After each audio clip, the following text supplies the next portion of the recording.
جب اللہ کسی سے ناراض ہوتا ہے تو اس کا لباس اتر جاتا ہے۔ تو لباس کا مختصر ہوتے چلے جانا یہ کوئی دلیل اس بات کی نہیں ہے کہ یہ بندہ ترقی یافتہ ہو گیا ہے، بلکہ یہ اس بات کی دلیل ہے کہ اللہ اس سے ناراض ہو رہا ہے، اس کا لباس سکڑتا چلا جا رہا ہے۔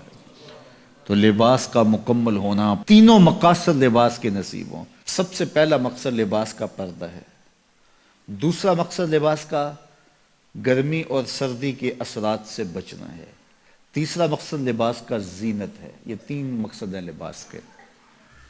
پہلا مقصد پردہ، پردے کی چیزوں کو چھپانا، جن کا پردہ میرے رب نے رکھا ہوا ہے۔ دیکھو اللہ نے حضرت انسان کو شعور دیا، اس لیے اس کو پردہ کرنا پڑتا ہے۔ جن کو شعور نہیں ہے ان کے پردے کا قدرت نے خود اہتمام کیا ہے۔ جانوروں کے بال رکھے ہیں اور ان کے کچھ اعضاء اس طرح پیدا کیے ہیں کہ ان کا پردہ رہتا ہے، لیکن جس کو شعور دیا، جس کو فہم دیا، اس کے ساتھ اس کا لباس بھی اتارا۔ اور شرم اور حیا جب ہوتی ہے تو لباس کا اترنا طبیعت پہ شاک گزرتا ہے۔ اگر اعضائے بدنیہ کا اظہار ہو لباس سے تو پھر لباس کا یہ بنیادی مقصد تھا تو یہ بھی پورا نہیں ہوگا۔ اس لیے فرمایا جو عورتیں لباس پہن کر بھی ننگی نظر آتی ہیں قیامت کے دن برہنہ اٹھائی جائیں گی، رسوا کر دی جائیں گی۔ لباس پہننے کے باوجود بھی وہ جو ہے وہ برہنہ دکھائی دیتے ہیں۔ ان کے اعضائے بدنیہ کا اظہار ان کے لباس سے ہوتا ہے، تو پھر وہ لباس کیسا ہوا؟ لباس تو پردے کے لیے تھا، زینت کے لیے تھا، موسمی اثرات سے بچانے کے لیے تھا۔ یہ تین مقصد تھے لباس کے، تو بنیادی مقصد پردہ تھا۔ تو اگر وہی حاصل نہ ہوا تو پھر لباس کا مقصد کیا ہوا؟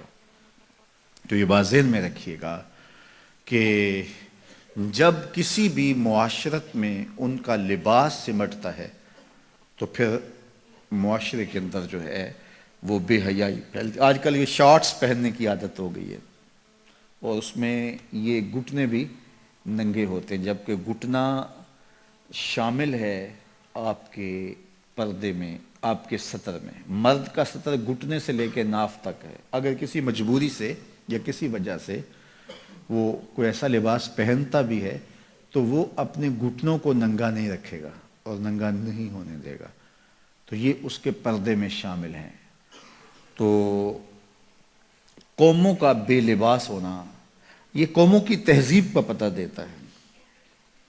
میں وہاں اندلس میں گیا تو کرتبہ میں اور غرناطہ میں تاریخ دیکھنے کے لیے میں 2 دفعہ گیا، اور مجھے یہ تھا کہ میں جہاں مسلمانوں نے ایک مدت تک حکومت کی ہے ان مناظر کو اپنی آنکھوں سے دیکھوں۔ تو غرناطہ میں بھی دیکھا اور کرتبہ میں بھی یہ دیکھا کہ ان کے پرانے مکانوں کا جو طرز تعمیر ہے وہ یہ ہے کہ ان کی جو کھڑکیاں ہیں وہ قد آدم سے اوپر شروع ہوتی ہیں۔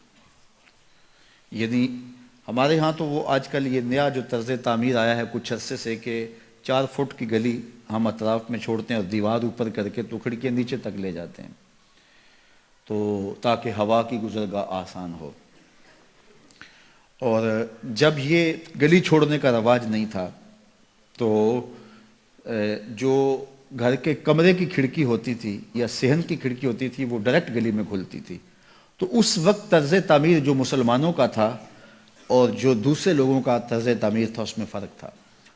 جو دوسرے لوگ تھے وہ نیچے سے کھڑکی شروع کرتے تھے اور ہم قد آدم سے اوپر شروع کرتے تھے، چونکہ یہ طرز تعمیر بتاتا ہے کہ اندر کوئی حیا والے رہتے ہیں اور گلی سے گزرنے والے شخص کی نظر اندر نہ پڑے۔ تو میں نے دیکھا ہے کہ مغرب کے اندر تو یہ تصور نہیں ہے کہ قد آدم پہ کھڑکیاں ہوں، لیکن وہاں قد آدم پہ پرانے مکانوں کی کھڑکیاں دیکھی ہیں، تو یہ طرز تعمیر بتاتا ہے کہ مسلمانوں کے خمیر میں حیا رکھا ہے۔ میرے حضور نے سچ کہا تھا، جب ایمان آتا ہے تو حیا آتا ہے، جب حیا رخصت ہوتا ہے تو ایمان بھی رخصت ہو جاتا ہے۔